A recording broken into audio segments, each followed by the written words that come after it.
Estamos viendo nuestra serie general Enfrentando los Gigantes con el tema de hoy, los retos de los héroes de la fe.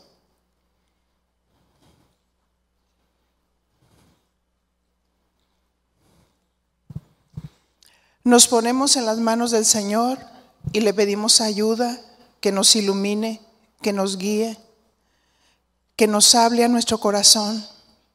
Que su palabra se haga viva en nosotros precisamente en esos retos que estamos teniendo por delante y reconocer que lo necesitamos a Él. Padre, en el nombre de Jesús, ayúdanos. Bien, la palabra reto significa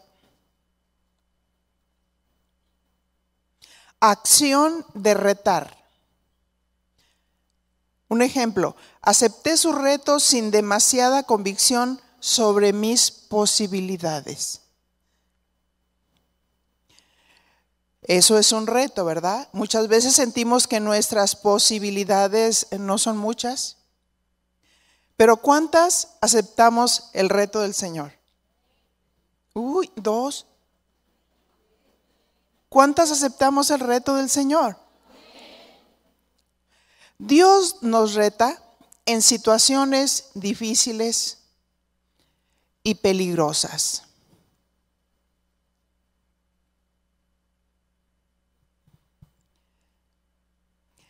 Es importante entender que cada héroe tuvo sus retos de fe. Y para enfrentar los retos de fe, necesitamos entender cómo la Biblia define la fe. Hebreos capítulo 11, verso 1.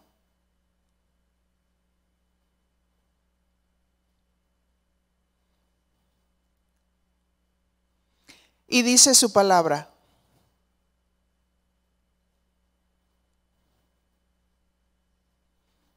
antes de dar lectura, déjenme introducir un poquito. Hay quienes definen su fe basado en un esfuerzo humano y un concepto humano. Ejemplo, dice un varón: el bebé que está en el vientre de mi esposa será un varoncito, yo lo creo porque lo he declarado. Esa es una fe basada en conceptos humanos y en declaraciones humanas.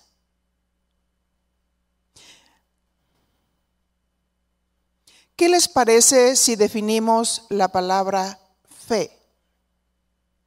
Y dice el verso: es pues la fe la certeza de lo que se espera y la convicción de lo que no se ve.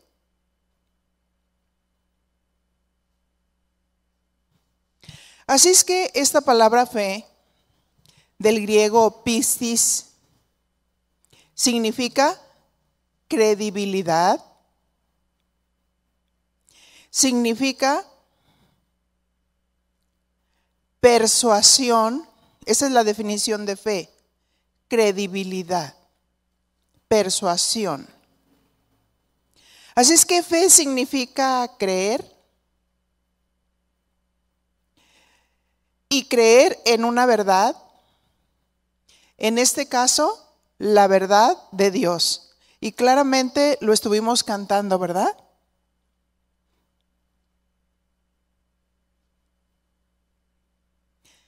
¿Qué significa persuadir? Esta palabra significa capacidad o habilidad para convencer a una persona mediante razones o argumentos para que piense de una manera determinada o haga cierta cosa. ¿Quién tiene esos dotes de persuasión? Nuestro Dios es el que tiene la capacidad o habilidad para convencernos mediante razones y argumentos. ¿Cuántos lo creen?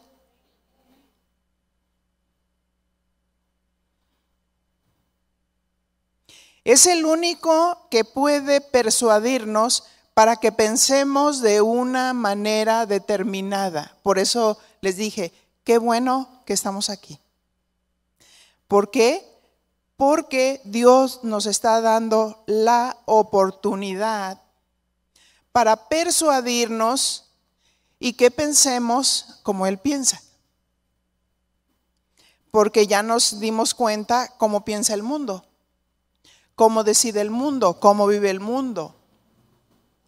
Y eso es algo que no nos conviene ni para nuestro cuerpo, ni para nuestra alma, ni para nuestro espíritu, ni para nuestro futuro, ¿verdad? Ahora dice, es pues la fe, la certeza de lo que se espera. ¿Qué significa certeza? Certeza es el conocimiento seguro y claro que se tiene de algo. Así es que fe es certeza, es seguridad. ¿Por qué? Porque tenemos ese conocimiento que nos da seguridad, que nos da soporte. Un ejemplo, le decimos al hijo, tengo certeza, estoy segura de que podrás dominar tu ira cuando hablas. ¿Qué está haciendo la madre? Hablando fe, hablando seguridad, hablando confianza. Lo está haciendo con certeza. Tengo certeza, hijo, estoy segura que podrás dominar tu ira cuando hablas. No porque lo estamos diciendo de una manera emocional. Como aquellos que decían al hijo rebelde, ponte delante de él y empieza a declarar, tú eres bueno, eres bueno, eres bueno, eres obediente. Sino que es una certeza que está basada en las promesas de Dios. Y el hijo dice, mami, ¿y cómo puedo dominar mi ira? Santiago dice, todo hombre sea pronto para oír, tardo para hablar y tardo para irarse. Ah, hijo, es que te quiero enseñar que vayas ejercitándote en aprender a escuchar. Porque cuando nosotros no sabemos escuchar, entonces rápido hablamos y rápido nos airamos. Porque ahí está el principio. Todo hombre sea pronto para oír. El que sabe oír tiene la capacidad de pensar, la capacidad de hablar y la capacidad de tener dominio propio. Y muchas veces decimos, híjole, qué retos. Sí, pero no lo vamos a poder solucionar con sabiduría humana, con fe humana, con conceptos humanos. Los vamos a solucionar con los principios de Dios. Y esos son nuestros retos. Como hijos, como hijas de Dios, esos son nuestros retos. Esos son los retos que tenemos delante de nosotros. Es pues la fe, la certeza de lo que se espera. ¿Qué esperamos? Que el hijo tenga dominio propio. ¿Pero es algo mágico? ¿Es algo que va a ocurrir así de la noche a la mañana? ¿Es algo que solamente lo creí? No, hay que trabajar en esa área. Hay que trabajar en esa base. Ahí tenemos la palabra de fe. Todo hombre sea pronto para oír, tardo para hablar y tardo para irarse. Así es que cuando alguien se prende inmediatamente y se llena de ira, es palpable que no sabe escuchar. Y cuando una persona contesta inmediatamente, se va a reflejar en su ánimo.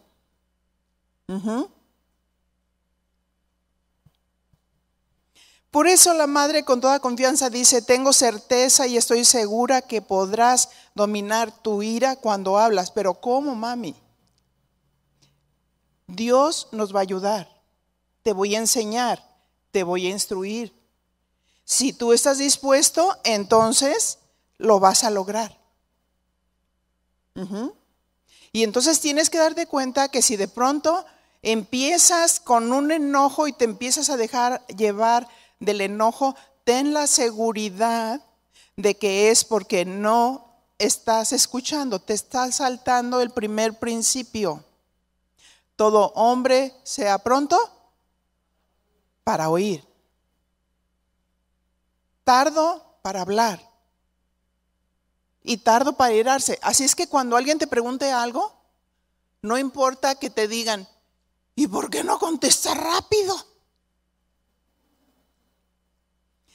El que sabe de qué se trata el principio bíblico dice: es que está pensando. ¿Cuántos pensamos? Es que está pensando. Porque estás pensando para escoger precisamente los principios que necesitas para poder enseñar, para poder formar. Y Hebreos dice: y la convicción de lo que no se ve. También lo estuvimos cantando, ¿verdad?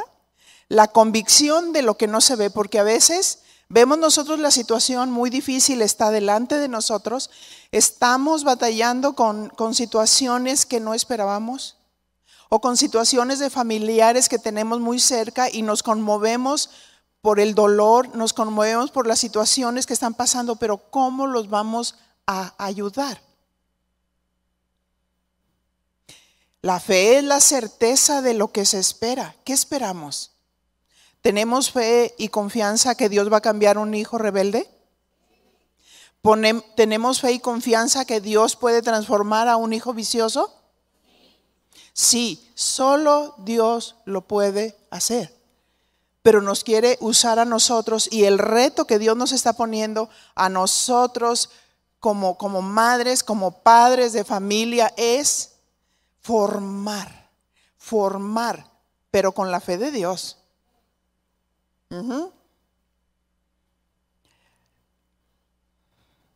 Cuando nosotros creemos en sus promesas,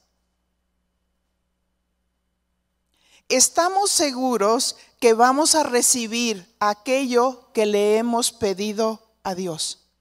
¿Por qué? Porque es conforme a su promesa, porque es conforme a su palabra.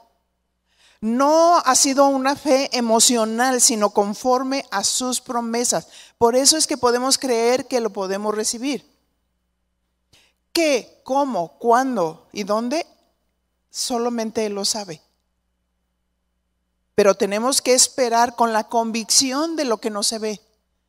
Pero lo podemos sentir por la certeza, por la seguridad, porque Él es verdadero. La fe de Dios no es desequilibrada. Una joven de 20 años decía: yo por fe me voy a casar con ese pastor que tiene 50 años. Le gana como 30 años. Cuando ella tenga 50, él tendrá 80. Pero ella dice: es que es de Dios. Es que Él me dijo.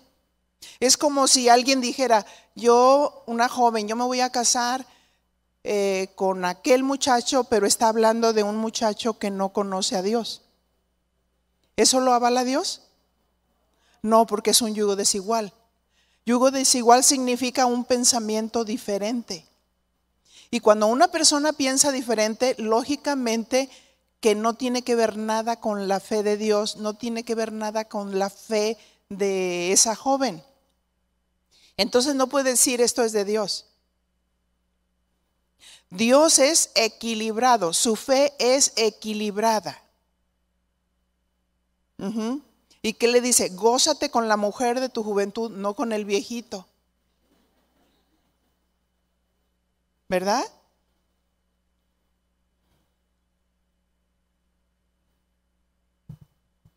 Ahí vemos que hay un desequilibrio de edades. Y lo más seguro que al pasar el tiempo,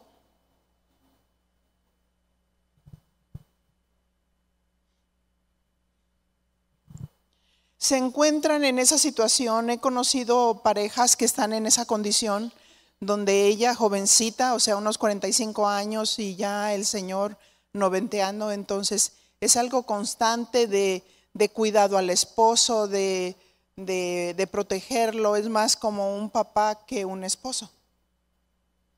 Ujú. Y dígale a su compañera, cada quien decide. Ujú. Podemos vivir una vida plena o una vida de sufrimiento y quebrantamiento porque nosotros así lo decidimos.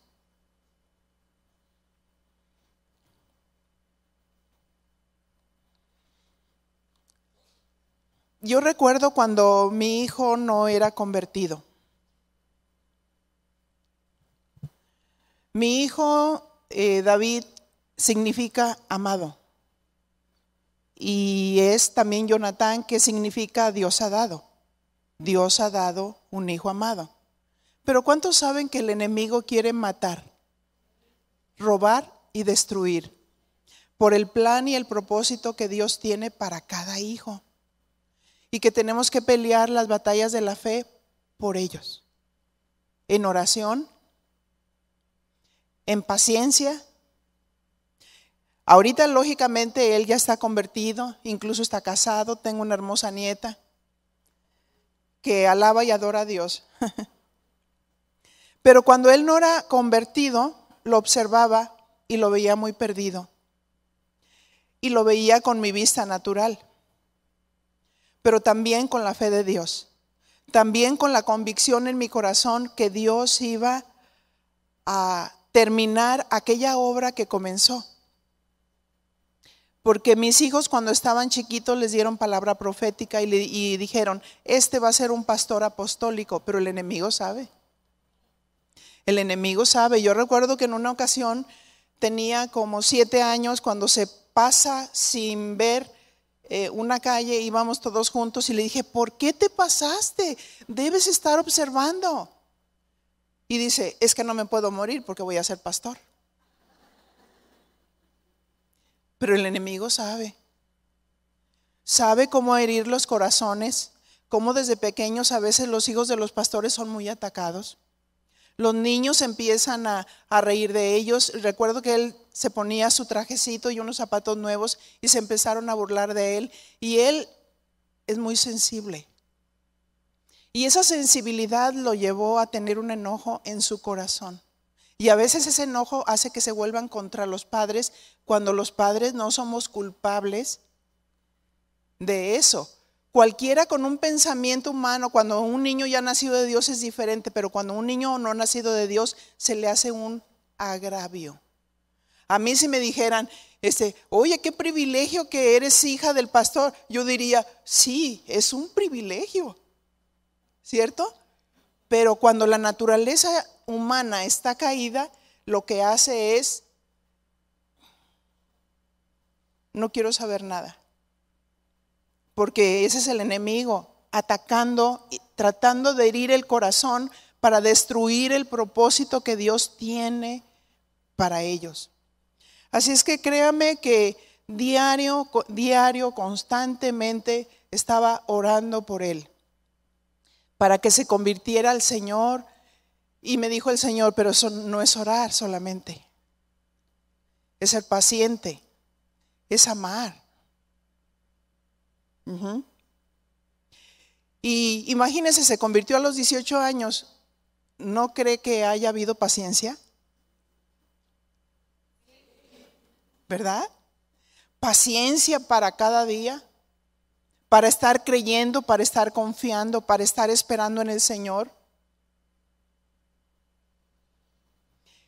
Y yo dije, Señor, tengo la certeza de que él, en el tiempo en que tú lo determines, va a ser salvo. Pero a veces uno quiere que al siguiente día ya sean salvos. ¿No es cierto? Pero es nuestro reto de fe. Es nuestro reto de fe. Yo dije, voy a conquistarlo con la ayuda de Dios, con el ejemplo en mi vida, siendo una Biblia, andando, amándolo entrañablemente a pesar de su vida, a pesar de sus luchas, a pesar de comentarios de gente, a pesar de lo que sea. Yo los voy a amar. Y créanme que ese amor conquistó su corazón. Llegó el momento que en un campamento estábamos precisamente con lo del tabernáculo. Y había una lucha tremenda ese día. Empezaron a pasar milagros portentosos, maravillosos, con los jóvenes recibiendo a Cristo, siendo bautizados en el Espíritu, Dios sanando. Fueron como 6 horas de adoración y hubo danza profética y todo. Y yo veía cómo Dios obraba en todos y yo decía, confío que mi hijo va a ser salvado. El enemigo lo estaba engañando y un día yo sentía que él estaba oprimido por el enemigo. Me acerqué con él y le dije, hijo, si quieres ahorita en este momento te echo los demonios. Y me dijo, si me los echas, les vuelvo a invitar. Y te maniatan, porque tú dices, es que es verdad. Y yo dije, hijo, yo puedo creer que Dios es poderoso. Y sabes una cosa, tú crees que tú vas a poder dominar al enemigo en la condición en la que tú estás. Pero tú no tienes la fuerza para derribar a ningún enemigo, porque el enemigo también es poderoso. Pero Dios es más poderoso. Y si tú tuvieras a Dios, echarías a huir todos tus enemigos. Pues llegó el día glorioso, pero no tan fácil como creemos, porque dimos testimonio, lo amamos, lo cubrimos, lo protegimos. Y parecía como que no iba a ocurrir nada. Dios empezó a hacer algo en ese campamento, pero yo se lo entregué a Dios. Yo sabía que si yo se lo entregaba a Dios, él podía haber muerto. Pero también creía en esperanza contra esperanza. Creía lo que Dios había dicho de él. Aún desde el vientre, aún desde mi vientre. Entonces se lo entrego a Dios. Él andaba con otro amiguito también llamado David. Ese día nos venimos para una boda y sentía que yo no debería de venirme, era una batalla porque yo necesitaba estar aquí y veía que ellos estaban bien inquietos. Mi esposo tomó una moto que él quería tomar y la esconde, pero agarran mi llave de mi camioneta. Y el chico le dijo que él sabía manejar. Y no sabía manejar. Vivimos en un lugar de montañas. Pues tomó la camioneta y se fue por las montañas. Se estrellaron. Salieron volando.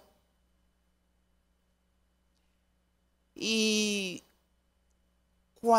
antes de terminar la boda,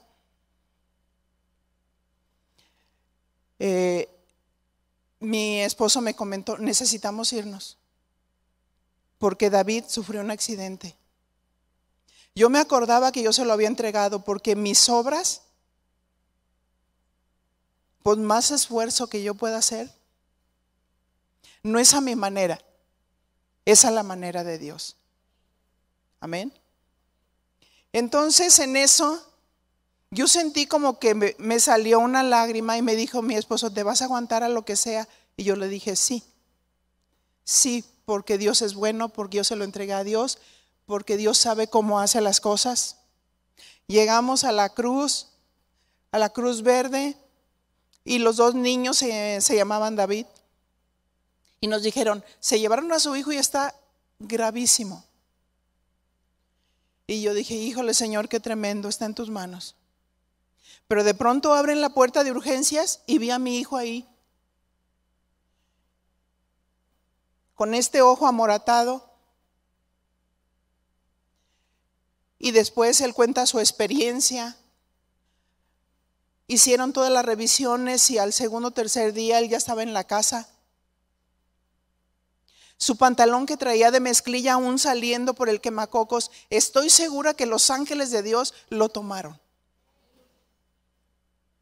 Porque dice que cuando él estaba en el piso, él dijo: Señor, si verdaderamente tú eres, sálvame. Y entonces es cuando lo llevan al hospital. La camioneta quedó completamente destruida. El otro muchachito lo llevaron al centro médico. Quiero decirles que es hijo de uno de los sugieres, hombres y mujeres de fe tremendos. Su hijo estaba muerto clínicamente. Estoy seguro que el espíritu volvió a su cuerpo porque Dios quiso. Porque Dios quiso. Porque la determinación fue de este muchacho y a él le tocó la mayor parte. Nosotros le dijimos: ustedes no nos deben nada, absolutamente nada de la camioneta, nada de nada. Ellos estaban luchando por la vida de su hijo. Su hijo aparentemente quedó como un niño vegetal. Tenían que enseñarlo a volver a hablar. A mí me tocó ir y estar ahí. Pero quiero decirles que Dios ha sido tan maravilloso. A él le quedó una marca como Jacob, cuando se aferra al ángel del Señor y luego lo descoyunta para que lo soltara. Él camina, este otro muchachito David no camina rectamente en una de sus piernas, pero él ahorita es un terapista. Él está bien en su mente. Él es un siervo del Señor. Él está sirviendo al Señor y Dios lo levantó. Pero usó a sus papás para estar cerca, para amarlo, para cuidarlo. Es la fe, la certeza de lo que se espera y la convicción de lo que no se ve.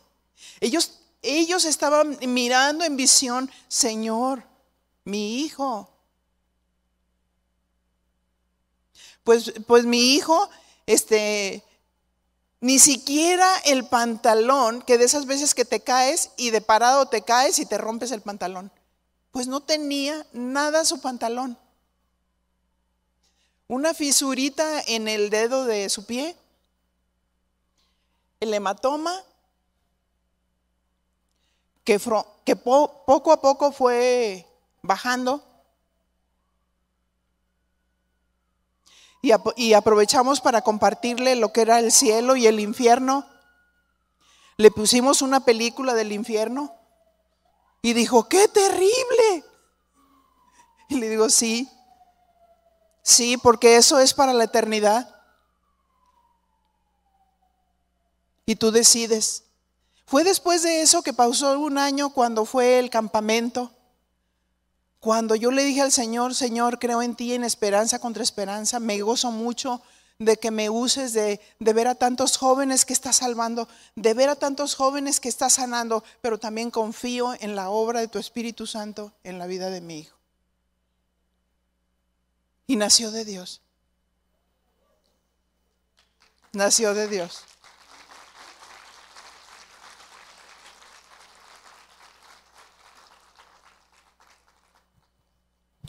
Es la certeza de lo que se espera y la convicción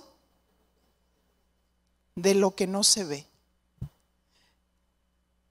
Hoy es un hijo tierno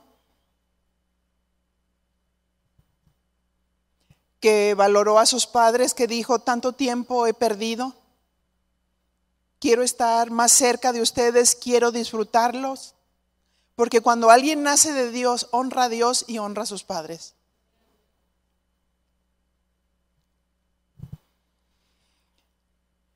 Dios me había dado una promesa. Y yo les pregunto: ¿en qué está basada nuestra fe? Él me daba esta escritura desde que él tenía 6 años. Eclesiastés 11:5. Y me dijo: como tú no sabes cuál es el camino del viento, o cómo crecen los huesos en el vientre de la mujer encinta, así ignoras la obra de Dios, el cual hace todas las cosas. Y le pregunté al Señor, porque me dice: tú no sabes cuál es el camino del viento. Sabes que hay viento, pero no sabes cuál es el camino. Y tú sabes que crecen los huesos en el vientre de la mujer encinta, pero ¿tú sabes cómo? No. Y me dijo el Señor: así ignoras la obra de Dios. Y tenía 6 años, le estaba poniendo las manos y el Señor me dijo: yo tengo el control. Yo tengo el control sobre su vida. Y aunque tú no lo veas, yo lo estoy formando. Qué belleza, ¿no? Qué belleza. Esta promesa me hizo aferrarme y confiar en Dios y creer en esperanza contra esperanza hasta que vi a mi hijo convertido a Dios. No importa el tiempo. Dios es bueno y para siempre su misericordia. Hebreos 11:2 dice que por la fe alcanzaron buen testimonio los antiguos. Diga conmigo: buen testimonio. Así es que, ¿cuál es nuestro reto? Ellos alcanzaron buen testimonio, pero nuestro reto es tener un buen testimonio. Es alcanzar buen testimonio. ¿Qué dice la gente de nosotros? ¿Qué dice? ¿Es la persona afable? ¿Es la persona apacible? ¿Es amable? ¿Es recta? ¿Es recto? O dice: ¿esa persona va ahí? Deberías de conocerle, cómo pleitea con otros en su barrio. Fe es alcanzar buen testimonio. Y no solamente decir: soy cristiano y recito todos los versículos que están en la Biblia, pero es un reto alcanzar buen testimonio. Qué tremendo que muchos presidentes han pasado a la historia con un mal testimonio.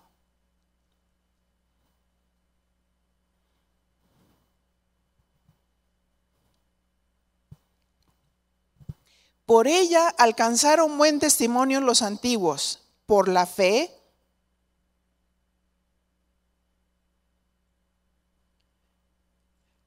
fueron esos héroes de la fe.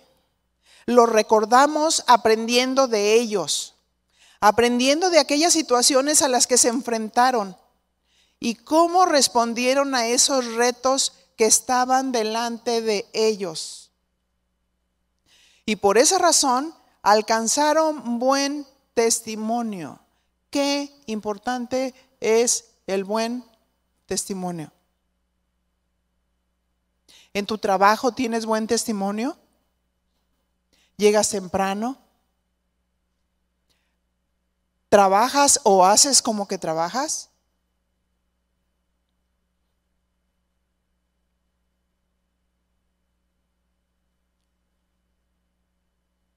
¿Damos buen testimonio cuando nos relacionamos con nuestros hijos? ¿Los tratamos con respeto? ¿O les decimos: no aprendes nada, cabeza de teflón? Eso es faltar el respeto. Esa es falta de seguridad y de confianza en Dios.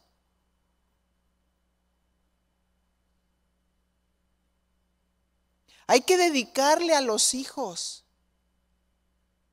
¿Respetas a tus hijos? Ámalos. ¿Respetas a tus hijos? Dedícales tiempo. ¿Respetas a tus hijos? Fórmalos. No diga, Señor, no entiendo por qué mis hijos se están perdiendo. A veces Dios hace las cosas como Él quiera, aunque seamos buen testimonio, porque toda la gloria y toda la honra es para Él. Amén.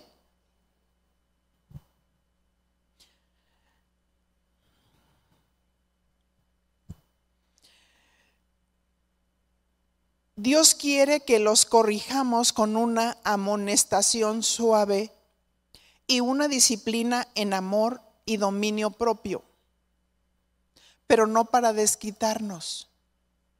Efesios 6:4.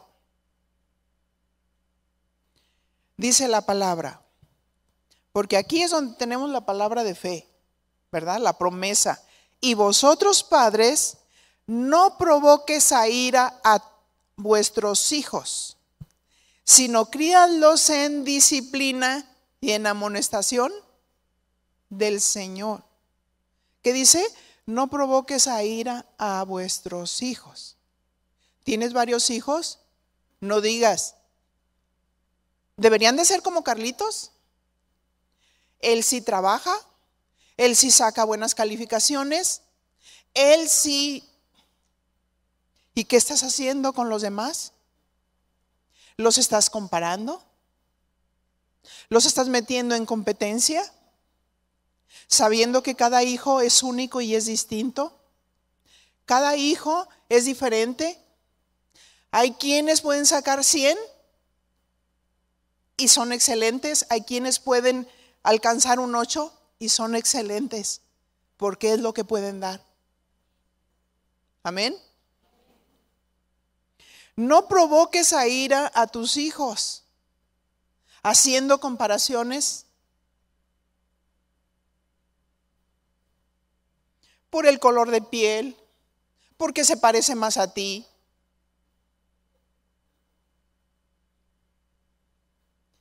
¿Qué significa disciplina?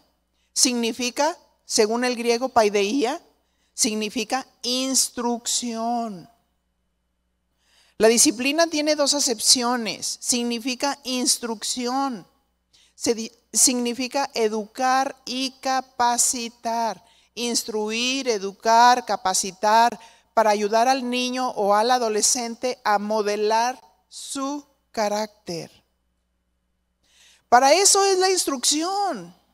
A veces pareciera como que estamos instruyendo, pero no es así. A veces estamos golpeando con nuestras palabras.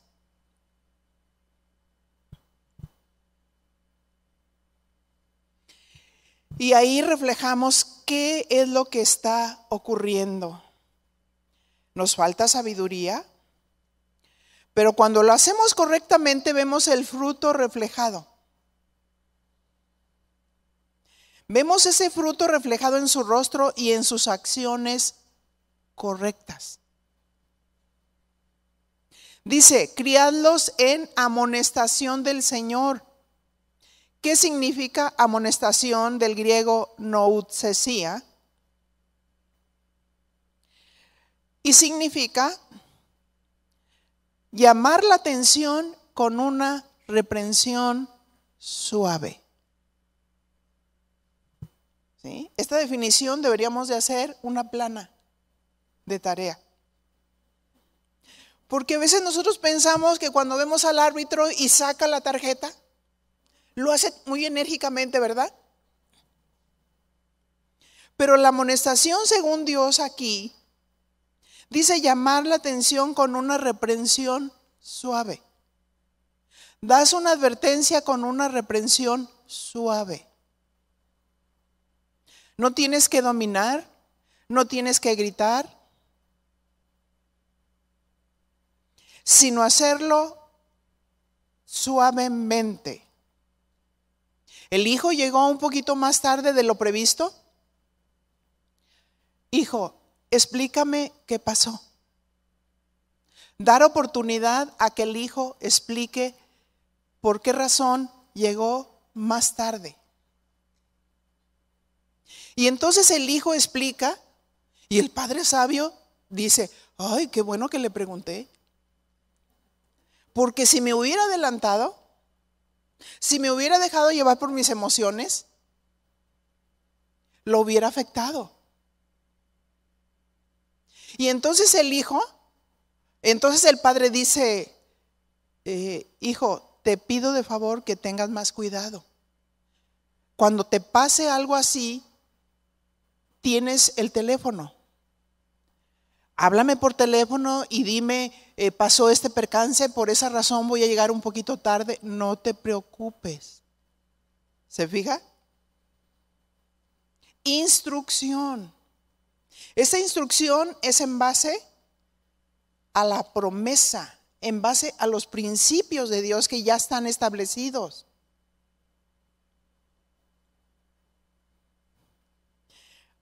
Así es que no tenemos que ser dominantes o llegar el hijo y de pronto gritarle desaforadamente y golpearlo en la cara. Los errores comunes que se cometen cuando el hijo está creciendo y es adolescente, ya no es un niño. Diga conmigo, no es un niño. Tú lo consideras tu niño. Siempre lo vas a considerar tu niño, tu niña, pero ya no son niños y tampoco se tratan de la misma manera.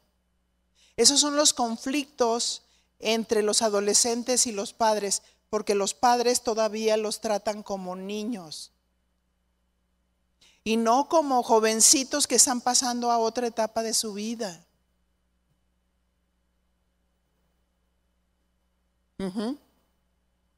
Pues ahora te voy a castigar, te voy a quitar el celular y lo meto a ver a dónde lo meto. ¿Sabes lo que crea eso? Rebeldía. Es mejor sentarte y hablar de las situaciones que pasan. ¿Qué dice Dios respecto de esto? ¿Qué es lo que Dios espera de ti respecto de tu conducta? ¿Se fija? Ay, Señor, haz algo. Siento que mi hijo está rebelde. Siento que mi hijo está amando más al mundo.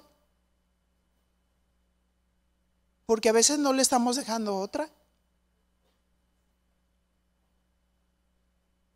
No estamos instruyendo con fe, con confianza, con conocimiento. Sino pensamos que porque el simple hecho de ser padres, lo que nosotros decimos es ley.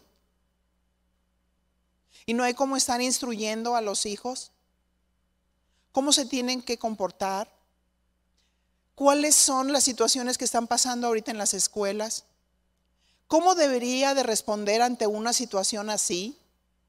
¿Se fija? ¿Cómo se tiene que invertir tiempo para formar a los hijos? Así es que si somos padres de fe, debemos de tener conocimiento de la palabra para poder instruir y formar en este mundo malo.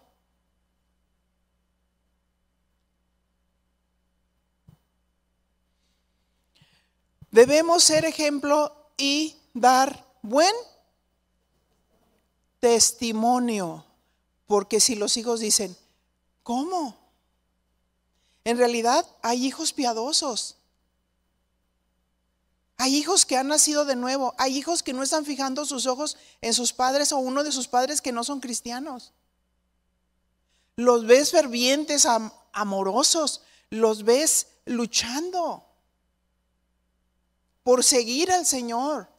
Han adquirido un conocimiento de Dios. Qué bueno. Pero hay hijos que todavía no han sido de Dios y la función para llevarlo a los pies de Cristo son los padres. Dígale a su compañero, no los abuelos, los padres. Amén. Es una dedicación para que ellos nazcan de Dios, pero hay que sentarte a hablar con ellos y formarlos, discipularlos.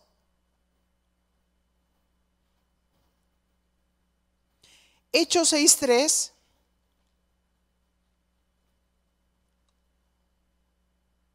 Buscad pues, hermanos, de entre vosotros, está hablando cuando escogen a los diáconos, 7 diáconos. Buscad pues, hermanos, de entre vosotros a 7 varones de buen testimonio, llenos del Espíritu Santo y de sabiduría. ¿Cómo es que podemos dar buen testimonio? Llenos del Espíritu Santo, que estamos buscando a Dios, que estamos meditando su palabra. Queremos tener fe, pero hay quienes se ponen la Biblia aquí: Señor, dame sabiduría, dame sabiduría. ¿Así vamos a tener sabiduría? No, hay que leer la Biblia, hay que meditar la palabra para que el Señor nos dé sabiduría. Imagínense, estos 7 diáconos eran los que se iban a encargar a servir las mesas de las viudas de los griegos y judíos que habían quedado viudas por causa de la persecución y necesitaban mucha sabiduría, ¿verdad que sí? ¿Por qué? Porque habían quedado sin casa, porque habían quedado sin esposo, porque no tenían bienes, porque se necesitaba la consolación, la gentileza, la amabilidad. Y buscaron a hombres de buen testimonio. Así es que cuando se elige algo para el servicio, lo observas. No, hombre, esa persona es bien fiel. Yo he platicado y me doy cuenta de las situaciones en su casa.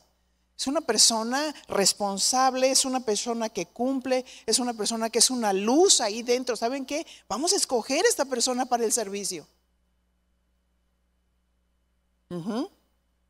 Porque a veces cometemos el error de llamar a alguien que no tiene buen testimonio y crea conflictos. Llenos del Espíritu Santo y de sabiduría, a quienes encarguemos de este trabajo. Hablando de eso, pues qué lindo es venir y sentarse y escuchar, pero también hay que escuchar la voz de Dios si te llama al servicio. Amén.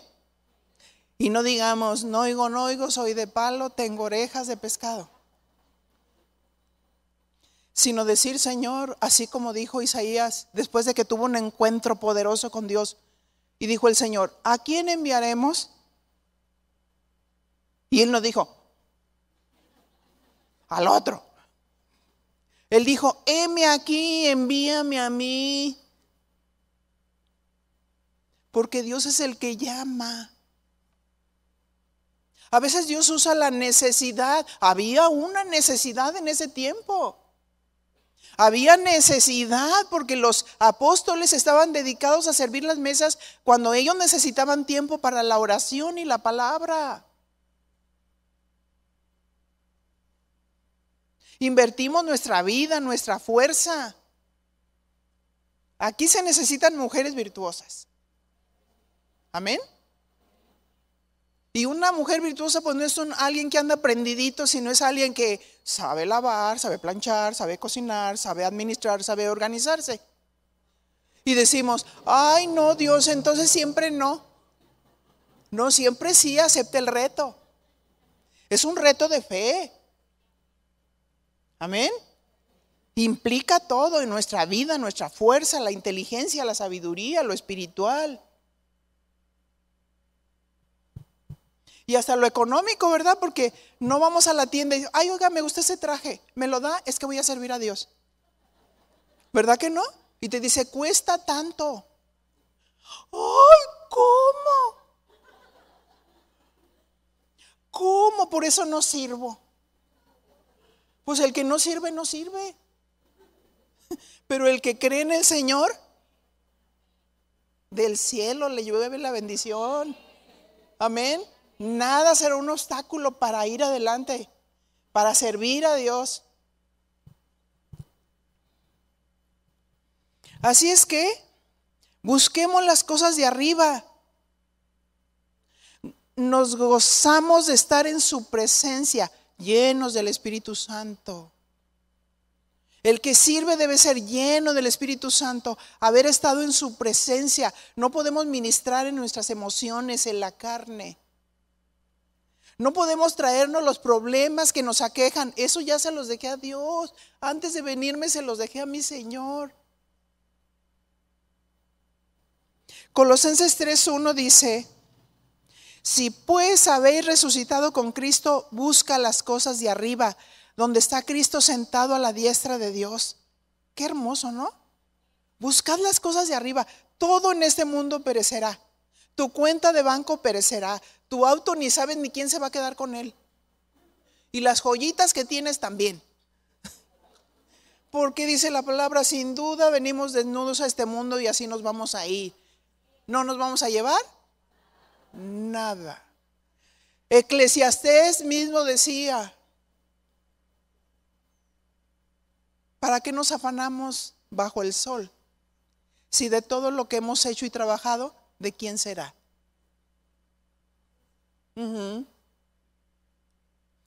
Poned la mira en las cosas de arriba, no en las de la tierra, donde perecen.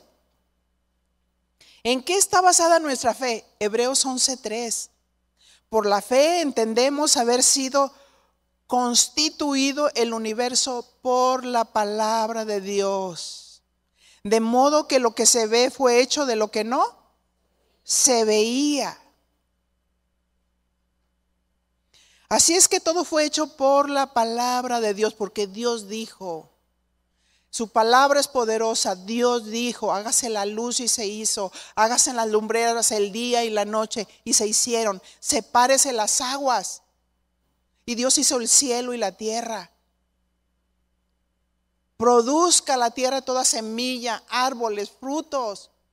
Dios dijo.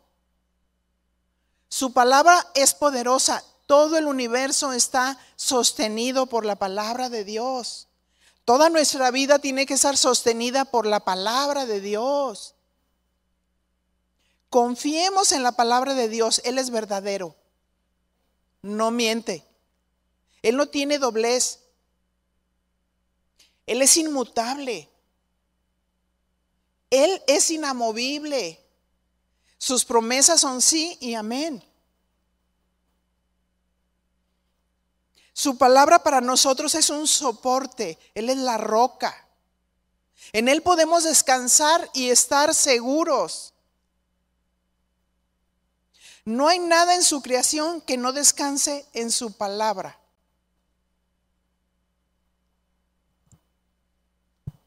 Otro de los retos de fe, es tener entendimiento de cómo agradarlo. Hebreos 11:4. Para Abel fue un reto agradar a Dios y alcanzar un testimonio de justicia. Hebreos 11:4.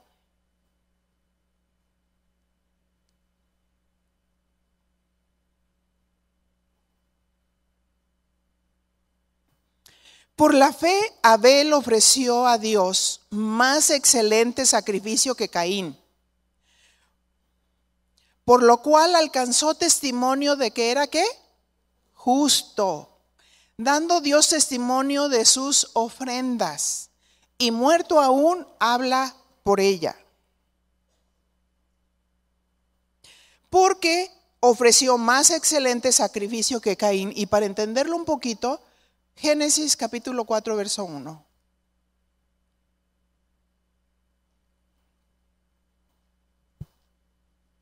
Y nos dice así.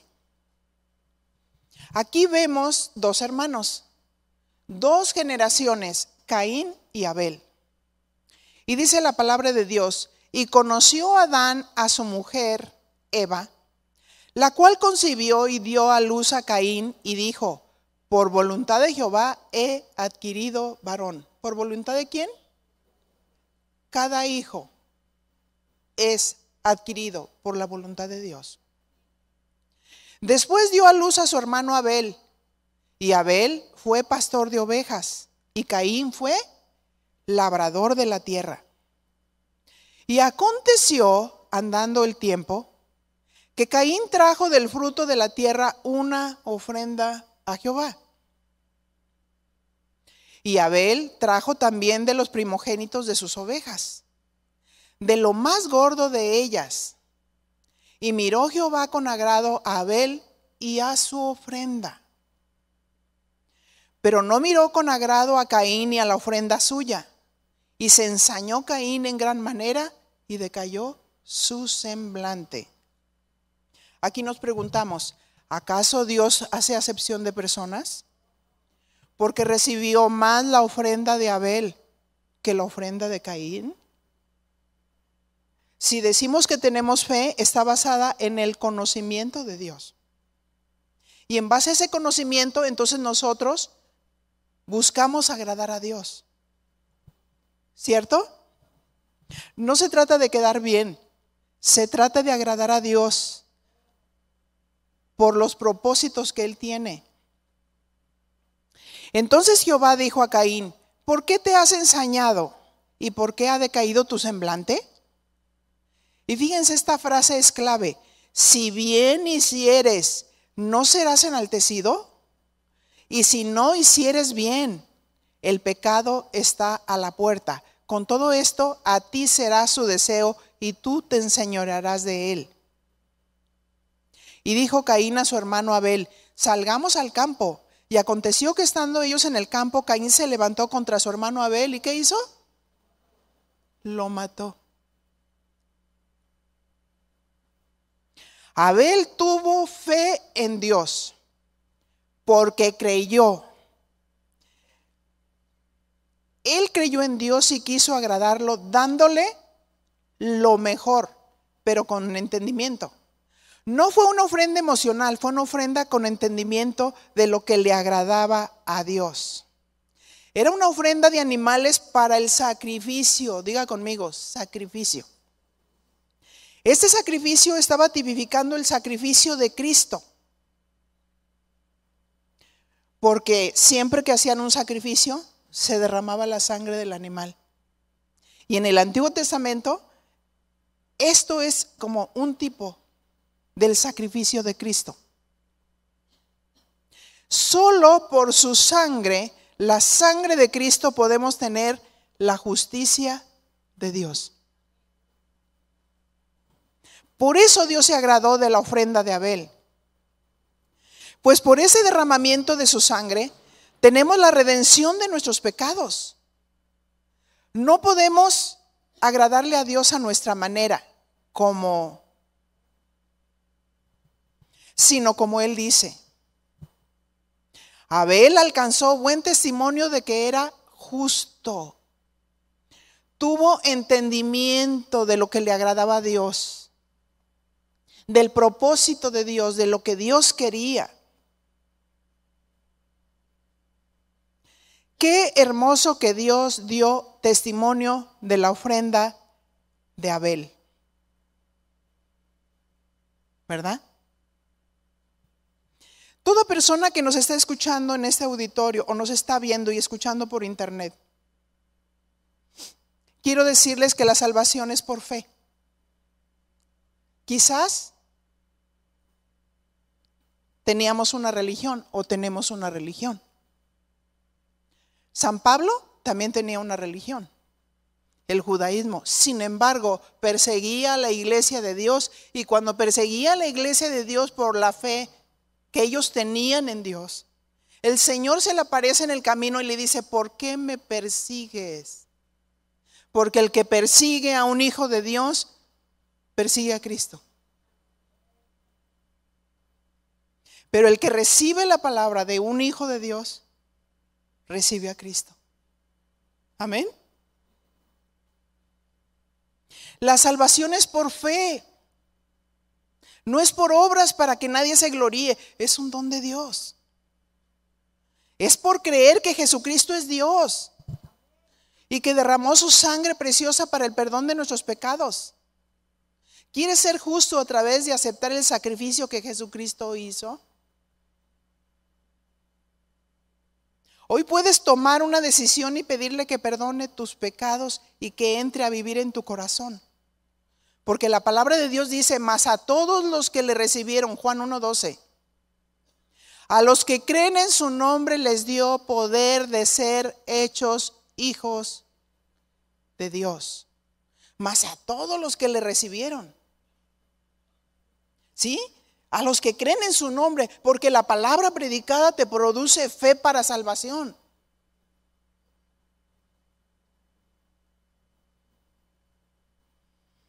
A eso les dio poder de ser hechos hijos de Dios. El hecho de tener una religión no me hace un hijo de Dios. Soy creación de Dios, pero no hijo de Dios hasta el momento en que realmente reconozco que Jesús es Dios, que Jesús derramó su sangre preciosa para el perdón de mis pecados. Caín no creía en Dios, quiso traerle su ofrenda de frutos. Pero ¿cómo puede dar frutos sin Dios? No podemos dar frutos si no tenemos a Dios en el corazón.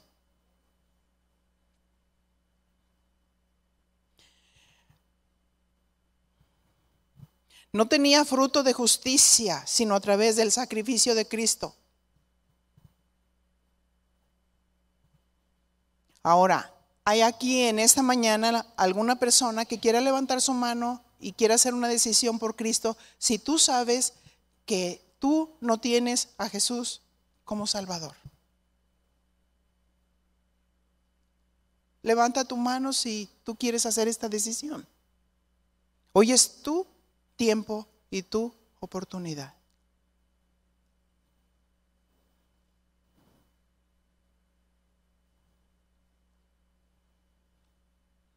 Padre, en el nombre de Jesús oramos por todas aquellas personas, mi Señor.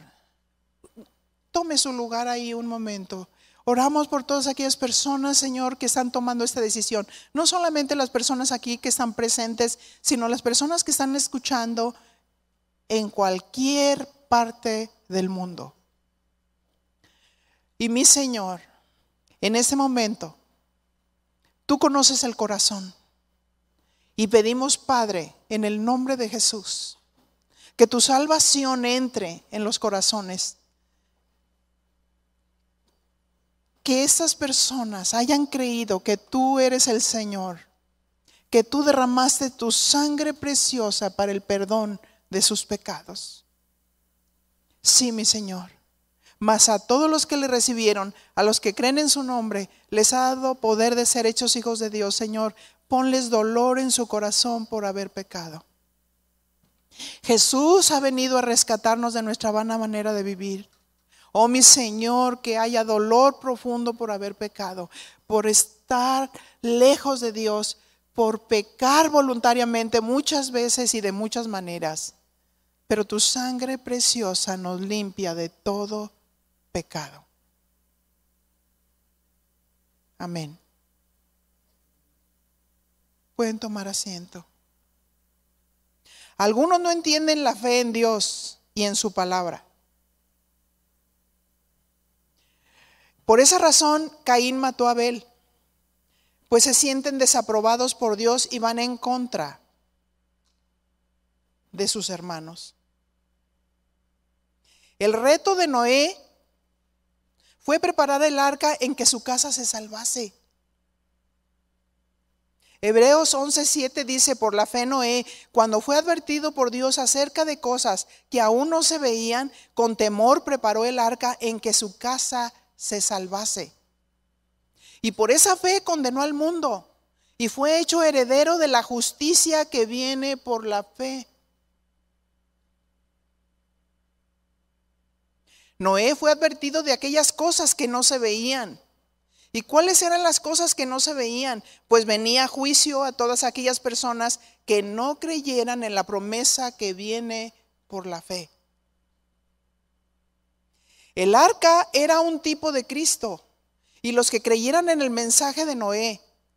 ¿Y cuál era el mensaje de Noé? Que venía juicio sobre todas aquellas personas que no creyeran en el mensaje.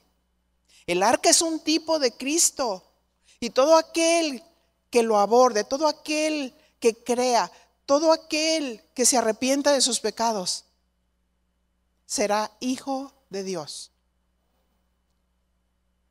El que subía al arca era preservada su vida. ¿Y cómo se iba a manifestar ese juicio? Iba a llover durante 40 días y 40 noches. Noé, por la fe, preservó a su familia para dar esperanza a sus generaciones.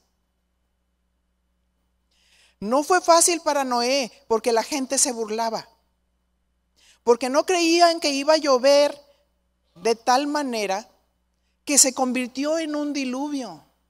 Y se cree que en aquellos tiempos solamente había un rocío que subía de la tierra. Por eso se burlaban. Noé nos reta con su vida a pelear por nuestra familia, a ser instrumentos de justicia para predicarles la salvación a nuestra familia. La fe actúa. Amén.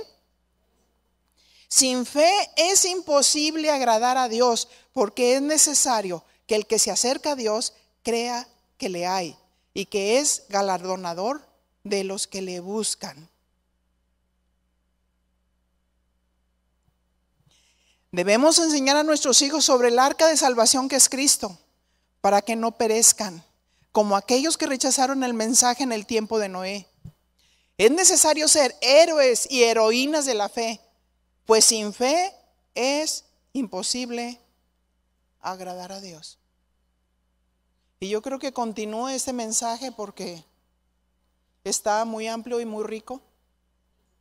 Sin fe es imposible agradar a Dios. Hoy el Señor nos dejó varios retos, ¿verdad? Nos dejó varios retos. Vamos a tomar esos retos. Vuelva, si gusta, a escuchar el mensaje.